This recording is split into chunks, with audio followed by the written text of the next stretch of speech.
باشە برایانی خۆم خوای گەورە ئەفەرمێ ومن يقتل مؤمنا متعمدا فجزاؤه جهنم ئەی قوڕوەبان سرت والله ئەو کەسەی کە وا تەقەی کردووە هەفتەی ڕابردوو والله ئێستا لە نوێژایی والله ئەچیتە جەهەنەم والله تەوبە نەکەی ئێستاکە و داوای لێبوردن لە خوا نەکەی تۆبە نەکەیت و تفەنگ و فیشەکەکانت نەفرۆشی والله ئەچیتە جەهەنەم قسەی خوایە سوێن بە ئەڵڵا بۆ خوا پێتان ئەڵێم کابرایەک لە دوای نوێژی عیشا هاتەتەوە لە ماڵەکەی خۆی خەوتووە فیشەکێک داتە سەرسینگە مناڵەکانی هەتی و ئەبێ ئاخە بۆ وا لە خۆمان ئەەکەین ئایا ناردیانە شوێنت تەقە بکەی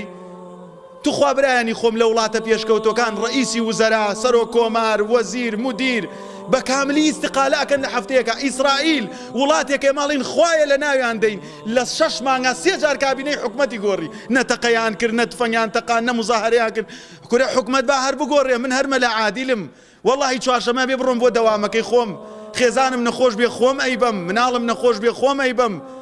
سوال بکەم بێ خۆم سوال بکەم تۆش وەکو من وای برای بەڕێزم تەقە بۆ لە خوا ئەەکەی بەخوا تەقەتان لە خوا کرد والله تەقە کردن لە ئاسمان خوا لە ئاسمانە ئامینتم من فی السەماء ئەن یەخسیفە بکم الأرض فإذا هي تمور والله خوای گەورە لە ئاسمانە فەرمێ ناترسن ئەوەی کە لە ئاسمانە زەویتان بەسەرا بڕوخێنە و ئاسمانەکان تێکدا چۆن تەقە لە خوای گەورە ئەەکەی چۆن دەست بەرزەکەیتەوە بۆ ئاسمان اینجا لەوەش خۆشتر پارەکە هەنێ تەقە کرا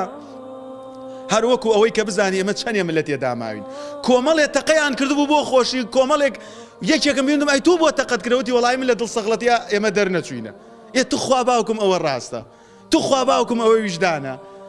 دەربچی هەر تەقە بکەی دەرنەچی هەر تەقە بکەی اینجا لە ڕۆژی قیامەتیشا ئەو پیاوانە زنوو ئەکرێنەوە ئەو مناڵانی کە کوژان زنوو ئەکرێنەوە بئەی ذەنبین قوتیلەت ئەڵێن ئەرە تو لەسەر چی کوژرای ئەڵێ وەڵاهی نازانم ئەوانەی نوێژیانە کرد بە ڕۆژووە بوون مسلمان بوون هەر کەسە بۆ خۆی تەقەیەک لە ئاسمان و فیشەکێ دای لە منی کوشت ئەوجا ئەو خەڵکە ئەبەن بۆ ساحەی مەحشەر سەری خۆی بەدەستێوەیەتی و لەبان شان و ملیەوە خوێن دەرەچێ و قاتڵەکانیش کۆت و زنجیر ئەکرێن ئەیانێنن سەل هذا سەل هؤلاء ئەو کاتە بێتە هؤلاء لەبەرەوەی جەمعێکی زۆر ئەو هەموو ئاگربارانە لە پێناو چیا برایانی خۆم والله برایانی خۆم ئەو کەسەی کە تەقەت بۆی کرد بەریە لێت بەیان نامەی دەرکرد داوای لێبوردنی لە خەڵک کرد دەستۆ داوای لێبوردن ئەبێ لە خوا بکەی چووکەم تۆ قیامەتی خۆت ئەدۆڕێنی بۆ خۆشگوزەرانی یەکێتر برایانی خۆم چەک بۆ ئەوەیە خوای گەورە لە قورئانە فەرمێ وأنزلنا الحديد فيه بأس شديد ومنافع للناس ئەو بەسە شەدیدە و چەکەیەکەوا دیفاعی لە خۆت پێەکەی وەقیتار و تەیارە و سەیارەشی پێ دروست دەکرێت و چەکشی پێ دروست دەکرێت منافعەکەی ئەوەیە کەوەها خۆتی پێ ئەپارێزی بەسە شەدیدەکەشی ئەوەیەکەوە ئەینەی بەدڵی یەکێکەوە یەکێک ئەکوژی دەبرایانی خۆم با بە خۆمانە بچینەوە دوو ڕۆژی تر قیامەتە واللهی ئەو کەسەی تەقەی کردووە تەوبە نەکات بەس واللهی لە شوێنێکی ترە زۆرێ لە زانایان ئەفەرمون بۆیە خوای گەورە ئەفەرمێ ومن يقتل مؤمنا متعمدا نەوەکو قەتڵێک بێ سیاری لێ خوڕیوە نەیزانی و داوێتی لە ژنێ لە مناڵێ فجزاؤه جهنم خۆ ئەیکاتە جەهەنەمەوە زانایانە فەرمون لەبەر ئەوەی قاتڵ زۆر جار بەدەگمەن خوا مۆفەقی بکاتەوە بۆ بکە یەکێ قاتڵ بوو بێ سیرکە قەتڵی کردووە لە نەوەتەکان کەوتەتە سژنەوە دەرچووە قاتڵێ باشتری لێ دەرچووە لە 2000ەکان قەتڵێتری کردو ئێستاکە خەڵک هەر ناوێرێ سەیریکە قاتڵ خوا مۆفەقی ناکات